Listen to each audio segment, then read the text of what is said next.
So firstly, my heart goes out to everyone who's been adversely impacted by the unfolding emergency across New South Wales. We've seen extraordinary rainfall that has resulted in extraordinarily large areas of the state go underwater. Currently we have flood watches and flood warnings in force from the Queensland border all the way down that east coast to Victoria, and we've also got a developing flood situation in inland New South Wales.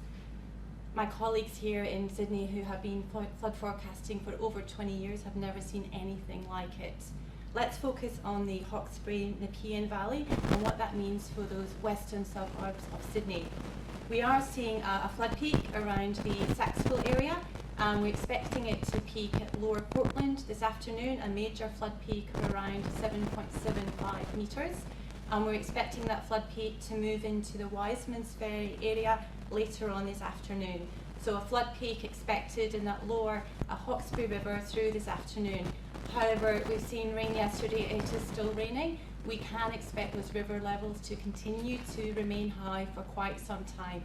So although we're seeing a flood peak, levels will remain high certainly through tomorrow, and it's probably not until we get close to the weekend when we'll start to see these levels recede. So a really protracted flood event for all these residents in the Hawkesbury Nepean Valley.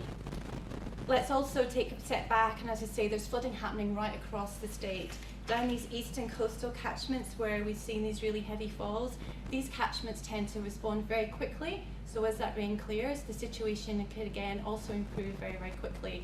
However, in western New South Wales, once the rivers get going, they can keep flowing for not just days, but weeks or months on end as the floodwaters make their way through the state into Victoria. Let's focus up in the Queensland border. We had some really heavy rain yesterday, continuing overnight and today. We currently have a major flood warning for the Clarence, so we're expecting major flooding at Grafton overnight. If we move further down the coast to that mid-north coast where we saw the devastating floods over the weekend, yes, the catchment's saturated, it is responding to further rainfall, but we're certainly not expecting to see anything of the magnitude that we saw over the course of the weekend, particularly for those residents of Tiree, Kempsey, and as that rain clears today, the situation will very quickly improve. Further south to the Hunter Valley, we've also got a major flood warning for Bulga. So again, major flooding occurring across the Hunter Valley through today and into tomorrow.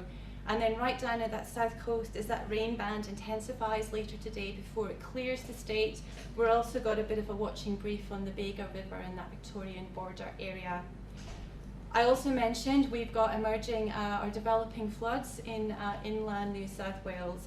We currently have major flood warnings for the Upper McIntyre, the major warnings for the Wider River, and we're also watching the Clarence. We saw some really phenomenal rainfall totals in the last couple of days, and those floodwaters, they will work their way through the system, and we could see floods out west certainly for weeks to come.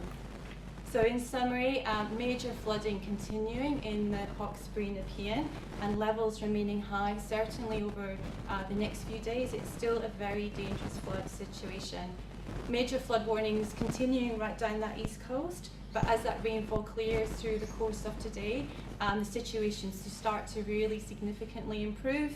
And then as we look into western New South Wales, we've really got a developing flood situation, particularly for communities around Murray, and we're expecting the river levels to continue to rise and work way through the system over the next few days, if not weeks on end. So really important, stay vigilant, keep up to date with the latest warnings from the Bureau, follow the advice of the SES to make sure everyone stays safe. Thank you.